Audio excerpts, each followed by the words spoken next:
Before we start today's video, I have a couple of announcements. Yes, I do announcements. I'm sorry, but I just like to waste your time a little for those shekels I never get because I get demonetized instant. The first, Will Wheaton's off Twitter, like a lot of people, but this is quite entertaining. You didn't help pioneer or help Twitter grow. It's a dying platform, you silly little bitch.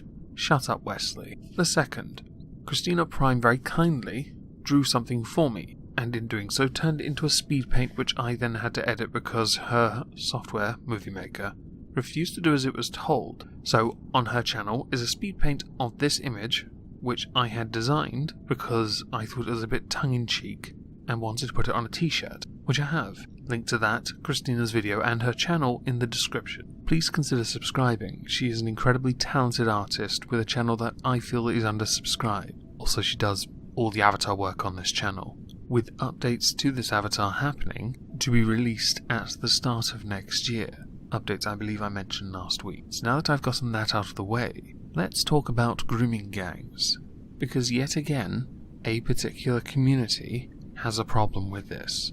And as is customary, we don't find out anything about it until it has finally gone through the courts, which I understand the reasoning for it, but we then discover, even though this isn't very well publicised, as it should be, that they all come from a particular community that has a problem with obeying British law. And it's not just grooming, and we're going to go through that first, before we then translate to other crimes committed predominantly by one particular community that for some peculiar reason gets a pass.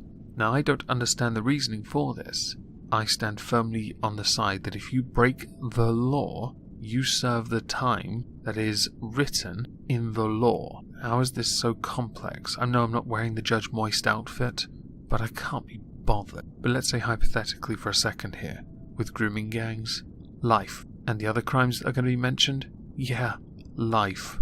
No parole either. Screw any opportunity you may have in the near future of ever getting out of a prison, because I don't think it's right that you should be allowed to reintegrate within society when you failed the first time. So to start, detectives have charged 31 people with offences including rape and trafficking after an investigation into sexual offences against children in the Huddersfield area. West Yorkshire Police said the 5 alleged victims were girls aged between 12 and 18, with the offences said to have occurred between 2005 and 2012. 30 men and 1 woman will appear at Kirklees Magistrates Court on September 5th and 6th. I will keep you updated when I get anything from this, by the way, because I think and firmly believe, even though there will be an inevitable gag order, I think updates are relevant.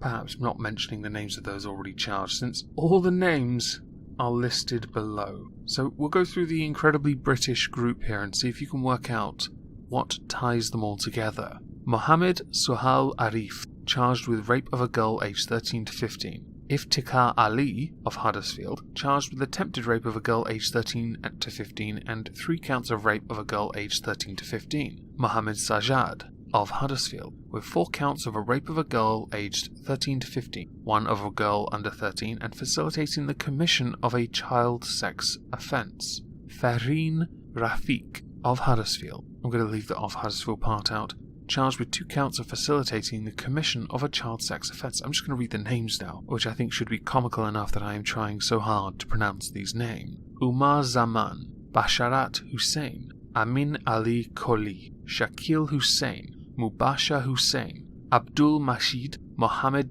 Doga, Usman Ali, Mohammed Wakas Anwar, Gal Riaz, Mohammed Akram, Manzoor Akhtar, Samuel Fikru. Can you work it out yet? I mean, these are incredibly British names. None of these names are particularly British. Yet. The British have yet to be bred out of existence, so people like Henry, Trevor, Arthur, Samantha have yet to be fucked out of existence yet.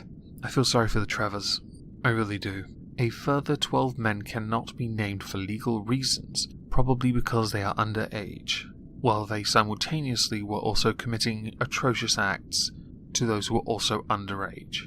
Or maybe they gave evidence on others. Do people within this particularly British community grass? Anyway, with this crime, again shows and shines a nasty light on grooming gangs in the United Kingdom, And those that have been predominant in this current century have been Muslim grooming gangs. That's not to say they haven't existed beforehand, though. They seem to be prevalent, and this is disturbing. People will now say, and there are a few people, and there are a few politicians who will say, it's because the police numbers have been cut. No, that's not why. This is because of failed integration. Whether you like it or not, that is why. If you are unable to adapt to a culture that does not tolerate some of your own cultural beliefs, that say it's okay for you to roger a child, or to use that term, I've heard this used before, old enough to bleed, old enough to have sex. I think the idiom goes another way, but honestly I don't agree with it. I also think it's quite disgusting. Ew. In any case, it is prevalent within Muslim communities who simultaneously claim to do something about this but don't actually do anything about it, for this to continue existing. Last week I mentioned the Imam of Peace, and every so often he tweets out something absolutely condemning it. I don't see this happening with British Muslims. The most prominent one you can think of is Sadiq Khan, who does not call this out, and he is busy right now considering banning cars in areas of London where crime is highest. Okay, let's ban the cars in the areas where the zombie knives have been used to try and break into the cars by those people who were themselves more than likely immigrants. That video I've seen on YouTube, yeah. Classy. These areas themselves, for the most part, have been segregated by themselves by race. It's quite disturbing. And then obviously subsequent faiths. Now, to be serious for a second, I do understand wanting to ban cars in certain areas like Parliament because of the recent terror attack committed by a guy who himself was an immigrant living in Birmingham. Well, better that than Scarborough. No offence to Scarborough, I just wanted to say Scarborough. You can thank Drunkle for that. But I don't think banning cars in London will do you any favours. I mean, it's not like traffic moves in the first place. Let's not forget here, the city wasn't exactly developed for cars. It's an old city with old roads that were for horses and carriages. It's hardly the most practical city to begin with. If you want to ban something to prevent a crime happening, do you really think it's going to prevent the crime happening? I mean, you did it with knives, and look how that turned out. In London, a number of crime statistics have gone through the roof. You, Sadiq Khan, blame this on the lack of police presence. I blame it again, I will agree, clear here, on some elements being attributed to the police, but I will for the most part blame people who come here that fail to integrate within our culture. You don't come here and force your culture onto us. And I know that sounds very nationalist, but there's nothing wrong with being proud to be British. There is nothing wrong with wanting to protect certain cultural elements that maintain courtesy and a lack of empathy towards those that would otherwise seek to destroy your world. And that's what some want to do. Oh, and the earlier mentioned other article I was going to cover, yeah, a girl aged 3 needed emergency surgery after female genital mutilation in London, where a London couple have appeared in court accused of carrying out this procedure. Now obviously both these people, the man 42 and the woman 36, let's call them both idiots, are understood to be of African heritage. That doesn't mean they are not Muslim, but we also know FGM is quite prevalent in African countries. This is not an acceptable practice. I wish it was the same for MGM as well, I really do. But again, this isn't about that in this particular video, so please, if you're going to make comments about that, please understand context here. It is important. The couple, in their wisest possible way, came up with a fantastic excuse for how her genitals were mutilated. They claim it was a household accident. Okay, rack your brains, everyone. What do you think would have led to the child falling onto a razor blade? Did the father leave it on the carpet while she was sliding along it?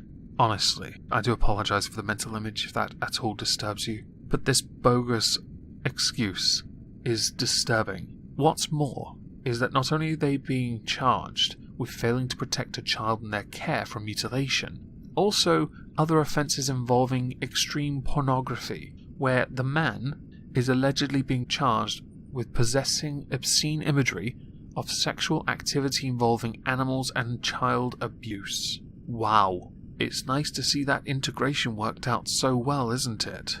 Hey Sadiq, this is happening in your London. Are you gonna, read about it in another one of those delicate videos and fob it off like you did in your Twitter one, which was glorious? London, right now, as it stands, has a problem with crime. The problem is that they're doing nothing about it. Sadiq, yes, has invested more money in the Met, even though the budgets have been cut, and you believe police presence is enough to prevent this happening. It's the deterrent you believe that can work. I disagree. I agree the police are needed, but I don't believe more police will solve the problem. Outright saying that people who come to this country cannot do this. You cannot abuse children in any form. So to those parents who beat their kids, please don't. As more comes out with these two particular cases, the one with the grooming gang and this particular FGM case, I will of course keep you updated. So I hope everyone has a lovely Sunday, even though this topic was quite grim. And thank you all for listening. Oh, goddowns. In your arse. Imagine my shock.